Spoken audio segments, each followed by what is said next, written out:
शिवम और आप देख रहे हैं आर इंडिया न्यूज़। की कुछ खास खबरें जुड़ रही है आर इंडिया न्यूज़ के साथ। कुर्सियां कम हो जाएंगी, ये कुर्सियां कम हो जाएंगी, ये मैदान छोटा हो जाएगा। ठाकुर परिवार जिसने किसी दौर में डॉक्टर मोहम्मद अयूब की पढ़ाई का खर्च उठा के बनाने का काम किया था, ये भाजपा को छोड़कर आज आए हैं कि देश की समृद्धता बचानी है, देश की एकता बचानी है। आज हमारे बीच में बैठे हैं ठाकुर परमार राय से गुजारिश है दोस्तों, हमारे बीच में डॉक्टर इतना सामने आ चुका है।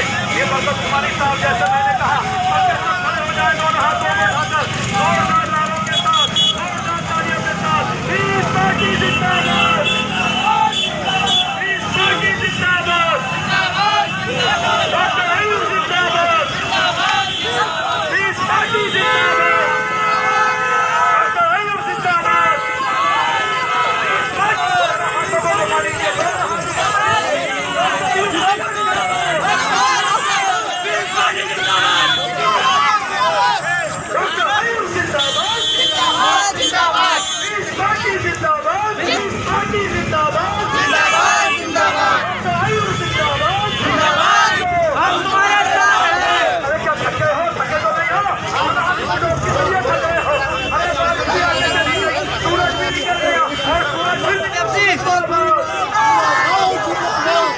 महान दल डॉक्टर अयूब के शब्द मार रहे, डॉक्टर अयूब के शब्द मार रहे, डॉक्टर अयूब के शब्द मार रहे। पीस पार्टी महान दल, पीस पार्टी महान दल, महान दल डॉक्टर अयूब के शब्द मार रहे। पीस पार्टी महान दल, पीस पार्टी महान दल, पीस पार्टी महान दल डॉक्टर अयूब के शब्द मार रहे, डॉक्टर अयूब के शब्द मार रहे। पीस पार्टी महान दल, पीस पार्टी महान दल डॉक्टर अयूब के शब्द मार रहे। जोरदार तालियों से इस्तकबाल, जोरदार तालियां। करूंगा 2 मिनट अमित साहब से साइड हो जाओ,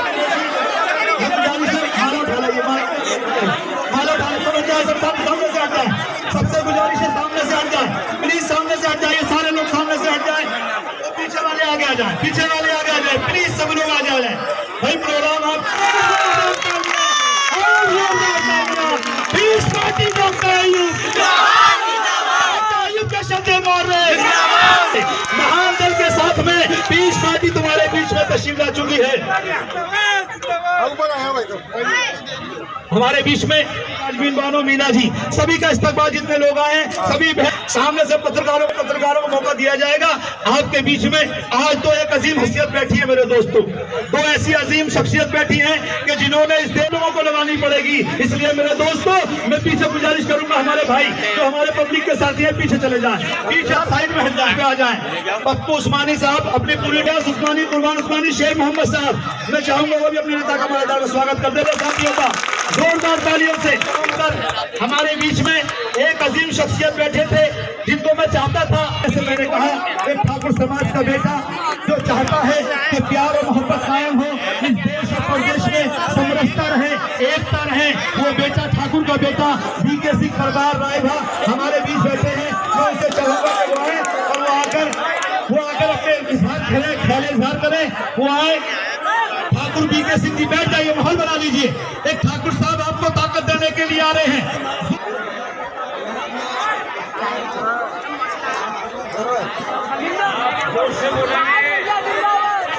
piece party, peace party, doctor Ayub Khan, राष्ट्रीय अध्यक्ष डॉक्टर अयूब खान। आज बड़े सौभाग्य का विषय है, इस मौसम में उत्तराखंड से आकर के और अपना अमूल समय लेकर के, और सबसे पहले मैं कहना चाहूंगा रेलगाड़ी अपने प्रस्थान स्टेशन से चल करके गंतव्य स्टेशन पर, आखिरी स्टेशन पर यात्रियों को पहुंचाती है। तो मित्रों ये गाड़ी चल पड़ी है और एक पीस पार्टी की स्थापना 2008 में हुई थी, ये पार्टी को सबसे बड़ी बात मैं ये कहना चाहता हूँ, यहाँ जो लोग मौजूद हैं, महंगाई गरीब आदमियों के लिए इतनी बढ़ रही है, महंगाई बढ़ रही है और रोजगार नहीं मिल रहा है। हाजी अकबर गब्बर साहब हैं, चौधरी रणवीर साहब हैं, काफ़ी नाम है जो मुझे लिए जाने हैं, प्रकट उस्मानी हैं, लेकिन वक्त की कमी हायल है और हमें अपने मेहमानों को सुनना है। साथियों, एक बात को अच्छी तरह सुन लो, ये सरकार ऐसी सरकार चल रही है जो अमीरों को और अमीर बना रही है और गरीबों को गरीब बनाती जा रही है। गरीब मुखालफत ना करे, इसके विरुद्ध ना आए, मुहताज ना हो, इसलिए खाने पीने के लिए, गुजारे भर के लिए आपको चावल और गेहूं दे रही है, जिससे कि उनकी गुलामी करने के लिए हम बचे रहें और अमीरों की हम गुलामी करते रहें। साथियों, तरक्की के नाम पर कुछ भी नहीं है, घोर अव्यवस्था चल रही है। हम जो है बड़े ही जलील हो रहे हैं, खास तौर से अल्पसंख्यक लोग, दलित पिछड़े वर्ग के लोग, इनकी कोई तरक्की का रास्ता नहीं है। साथियों, कहीं कोई सुनवाई नहीं है और मुझे माफ़ करेंगे आप लोग, रिश्वत की दरें बहुत बढ़ गई हैं। आजकल लाखों में बातें करते हैं, बड़ी बेशर्मी से बीजेपी के शासन में ये लोग रिश्वत मांगते हैं। काम करना होगा, एकता का राज चलेगा, हिंदू मुस्लिम साथ चलेगा। इन्हीं सब बातों के साथ में मैं माइक को अपने मेहमानों को देना चाहूँगा कि हम उनकी बात गौर से सुने। हम आपके बीच में आते रहेंगे, अपनी बात कह रहे हैं। ये दुर्भाग्य है कि वो मुट्ठी भर लोग, 10% के लोग, वो मुट्ठी भर लोग हम सबको प्रताड़ित कर रहे हैं, अन्याय कर रहे हैं, हमारी नौकरी छीन रहे हैं, हमारा हक अधिकार छीन रहे हैं। हम इस देश में 90% हैं, पिछड़े, दलित और अल्पसंख्यक समाज, मुसलमान भाई जोड़कर हम 90%, 85% होते हैं। 85% लोग उन 15% तथाकथित लोगों के जुल्म के शिकार हैं, लेकिन हम एक नहीं हो पा रहे और हम एकजुट होकर उनके अन्याय का सामना नहीं कर पा रहे। क्यों? क्योंकि सब हर पार्टी में उनकी दखल है, हर पार्टी में वो भरे पड़े हैं और उन्हीं के हिसाब से सारी पार्टी चलती। कोई छोटा हिंदू है तो कोई बड़ा हिंदू है, लेकिन कहीं इस देश में लोकतंत्र की बात, धर्मनिरपेक्षता की बात, जो बाबा साहब डॉक्टर अंबेडकर ने संविधान के प्रियम्बल में लिखा था, पंथ निरपेक्ष देश है। पंथ निरपेक्ष का मतलब होता है धर्म से भी नीचे, दो धर्म में अलग अलग शाखाएं हैं, बरेलवी हो चाहे आपके देवबंदी हो, इसी तरह से हिंदू समाज में कोई कबीर पंथी है तो कोई बुद्धिस्ट है, कोई सिख है, कोई उसी में किसी बाबा का मानने वाला है। इसको भी बाबा साहब डॉक्टर अंबेडकर ने संविधान लिखते समय इसको भी डिफाइन किया था कि हमारा देश पंथ निरपेक्ष है। यहाँ धर्म के नाम पर, पंथ के नाम पर किसी के साथ जाति नहीं होगी, लेकिन अगड़े हिंदू जो हमारे अगड़े भाई हैं, वो कुछ मुट्ठी भर लोग, उनमें भी अच्छे लोग हैं जो संविधान को मानते हैं, लेकिन जो संविधान को नहीं मानते, वो दलित पिछड़ों को इस देश में किस तरह से उन्होंने इस देश में दलित पिछड़ों के साथ व्यवहार किया वो आपको पता है। इस देश में हिंदू समाज में पैदा हुए जाटव समाज, वाल्मीकि समाज के साथ क्या क्या अन्याय हुए आपको पता है। यहाँ इस देश में कुत्ते ने अगर मुंह डाल दिया बाल्टी में तो हमारे अगले गुरु घंटाल लोगों ने, जो हमारे हिंदू धर्म के गुरु घंटाल हैं, जैसे आप में गुरु है, लेकिन आपके गुरु पढ़ लिख कर आते हैं, आपके गुरु मौलाना उसकी डिग्री लेके आते हैं, लेकिन हमारे गुरु घंटाल पैदाइशी गुरु हो जाते हैं। उन्हें कोई पढ़ने की जरूरत नहीं होती, उन्हें कुछ पढ़ने की जरूरत नहीं होती। हमारे यहाँ पंडित जी का बेटा चाहे वो अनपढ़ हो, मूर्ख हो, जाहिल हो, वो पंडित जी हो जाते हैं, वही पूजा कराएंगे, वही शादी कराएंगे। ये गलत परंपरा, जबकि ऐसा था बन। अब आप हिंदू धर्म के बारे में इसलिए जान लीजिए कि कहीं अगर कोई गलत बहस हो रही हो तो आप बता सके कि जिस तरह से आपके यहाँ नियम कायदे हैं, हमारे यहाँ भी वही नियम कायदे थे। हमारे हिंदू धर्म में 4 वर्ण हैं, ब्राह्मण, क्षत्रिय, वैश्य और शूद्र, और चारों वर्ण कर्म पर आधारित हैं। माने जो पढ़ने पढ़ाने का काम करेगा जो बुद्धिमान होगा वो ब्राह्मण है, पंडित जी हैं। जो युद्ध लड़ेगा राजा बनेगा, राजनीति करेगा शासक बनेगा। वोट लेना चाहते हैं, मंदिर मस्जिद के नाम पर केवल वोट लेना चाहते हैं। ये अच्छा स्कूल नहीं बना सकते, ये अच्छा अस्पताल, अच्छा नाली, अच्छा सड़क नहीं बना सकते। ये केवल उल्लू बना सकते हैं। उल्लू बनाने में भाजपाइयों को महारत हासिल है, उससे अच्छा कोई उल्लू नहीं बना सकता। और आपको बताऊं, गाय सवाल करने वाले, गाय के नाम पर मुसलमानों की लिंचिंग करने वाले, ये भारतीय जनता पार्टी और बजरंग दल के लोगों की। अभी बरेली में पकड़े गए, खुद गाय कटवा रहे थे। अभी मुरादाबाद में पकड़े गए कि खुद गाय कटवा दी। और योगी जी, कुछ भाजपा के लोग कहते हैं,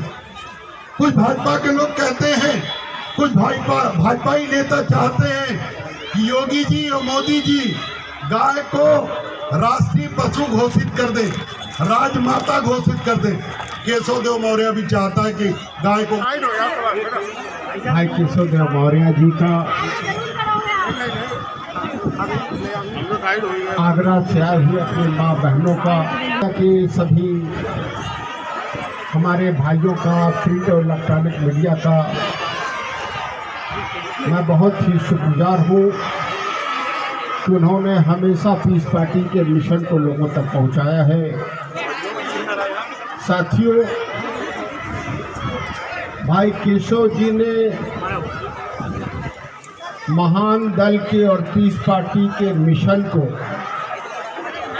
पूरे तौर पर आपके सामने रख दिया है कि पीस पार्टी और महान दल का उद्देश्य क्या है, पीस पार्टी क्या करना चाहती है, महान दल क्या करना चाहती है।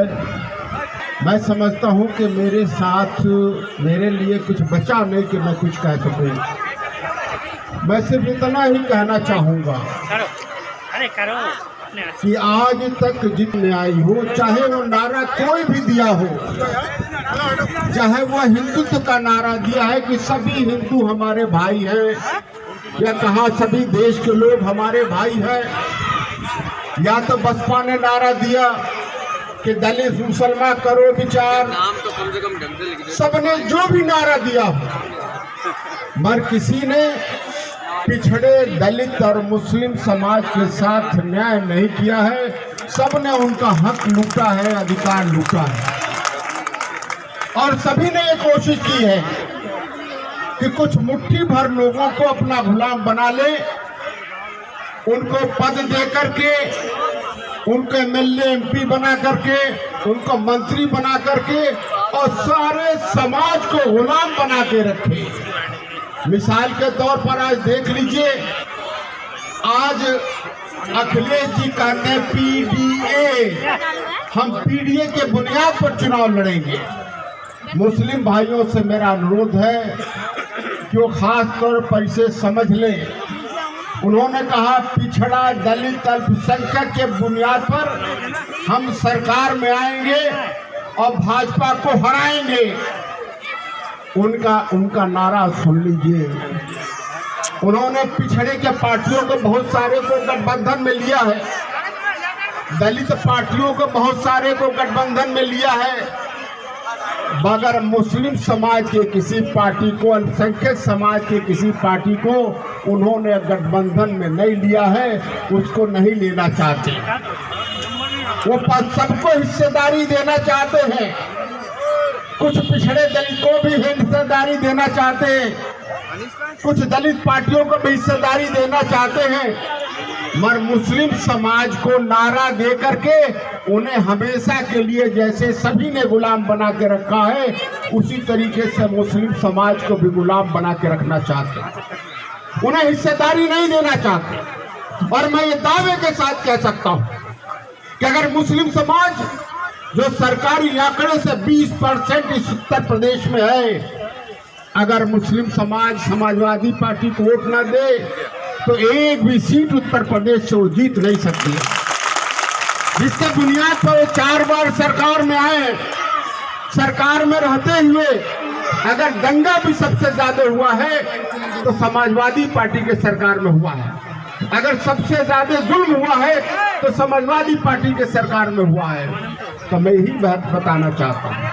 ऐसे ही बसपा सरकार में अगर मुसलमान ने बसपा से अपना मुंह मोड़ लिया तो आज बसपा एकदम खत्म हो गई है।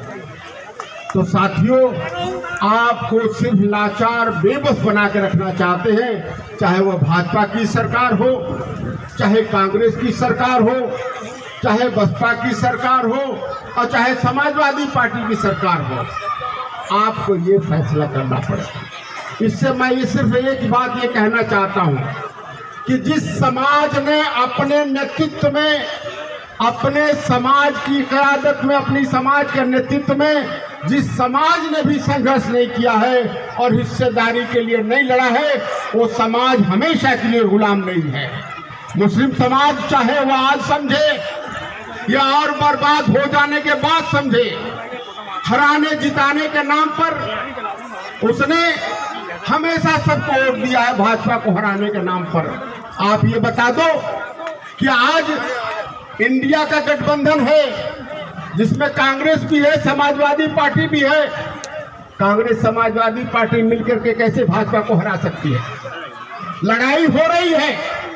आप रोजाना मीडिया में देख रहे होंगे कि हम आरएलडी को इतनी सीटें देंगे, कांग्रेस को इतनी सीटें देंगे, तो वो हिस्सेदारी की लड़ाई लड़ रहे हैं। पिछड़े दलितों से, कांग्रेस से हिस्सेदारी की लड़ाई समाजवादी पार्टी लड़ रही है और मुसलमान से कह रही है कि हम भाजपा से लड़ रहे हैं।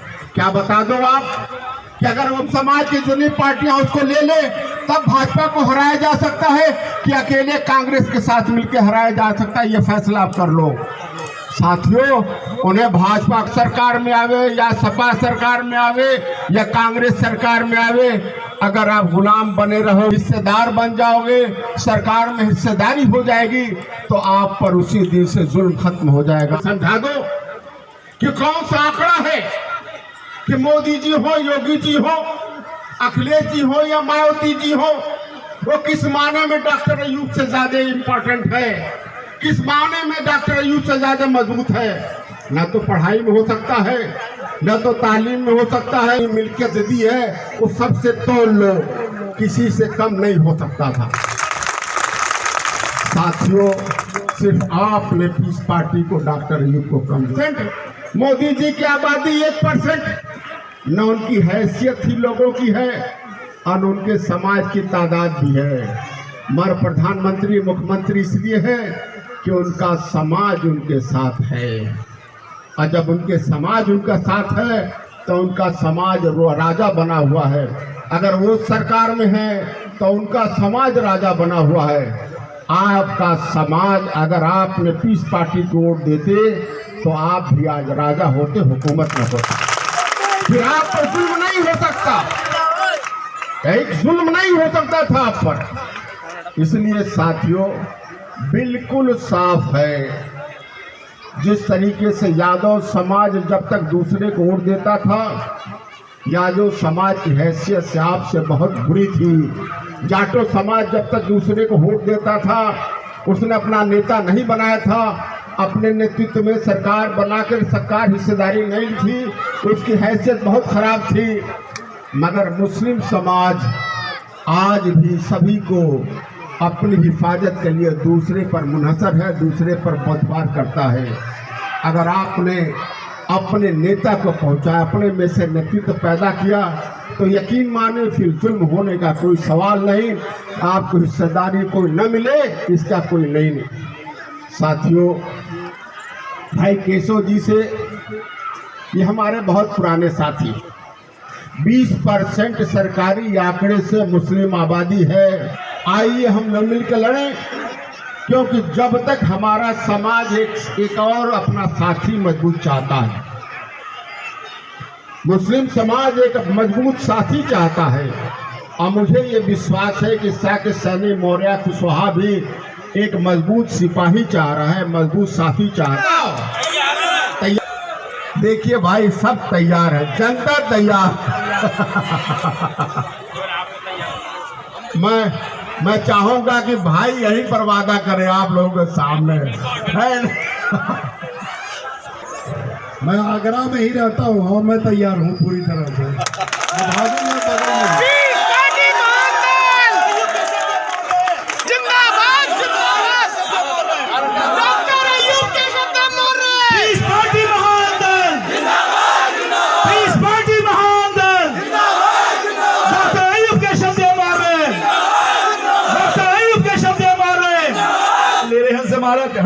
में भर जाइए। जोरदार तालियों से डॉक्टर यूब साहब स्वागत का जोरदार तालियों से। हरिया ऊपर आने दो, डॉक्टर ऊपर आने दो। अब डॉक्टर यूब साहब को ऊपर आने दीजिए, ऊपर आ जाएगा, सब लोग हट जाइए। आप सभी का बहुत बहुत शुक्रिया दोस्तों। हमारे बीच में डॉक्टर जहांगीर अलवी साहब।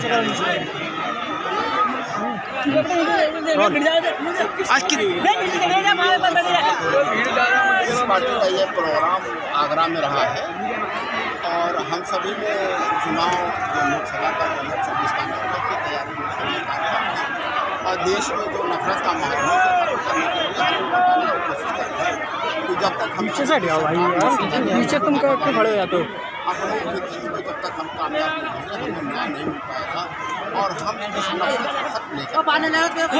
जरूरत है हम लोग सब मिलकर के साथ में चुनाव में हिस्सा लें और हिस्सा लेकर के हम कामयाब आपकी आगामी हमको उत्तर प्रदेश में पूरे प्रदेश में अभी 30 तारीख को हमारी रायबरेली में रही है और फिर आगे इंडिया गठबंधन में अगर आपको मौका मिलेगा तो क्या उसमें भागीदारी मौका मिलेगा तो बिल्कुल हम लोग जाएंगे। इंडिया गठबंधन में हो या इंडिया गठबंधन हो या बसपा के साथ जो भी हमें भागीदारी देगा, गुलामी से हमें निजात देगा। अभी सिर्फ मुस्लिम समाज को गुलाम बनाए के कोशिश कर रही है, बैंक बनाने की कोशिश कर रहे हैं और जो भी हमें भागीदारी देगा हम उनके साथ। 2024 का चुनाव नज़दीक आ गया है, इस तरह से आप किस तरह से तैयारी चल रही है उसको? पूरी तैयारी, पुलिस पार्टी पूरी तैयारी चल रही है और हम उत्तर प्रदेश के पूरे लोकसभा जो अच्छी लोकसभा चुनाव सब किसी साथ गठबंधन भी रहेगा, अकेले दम तक चुनाव होगा। अगर कोई गठबंधन का हमें सरकारी नेता तो गठबंधन में रहेंगे, तो नहीं होता तो पूरे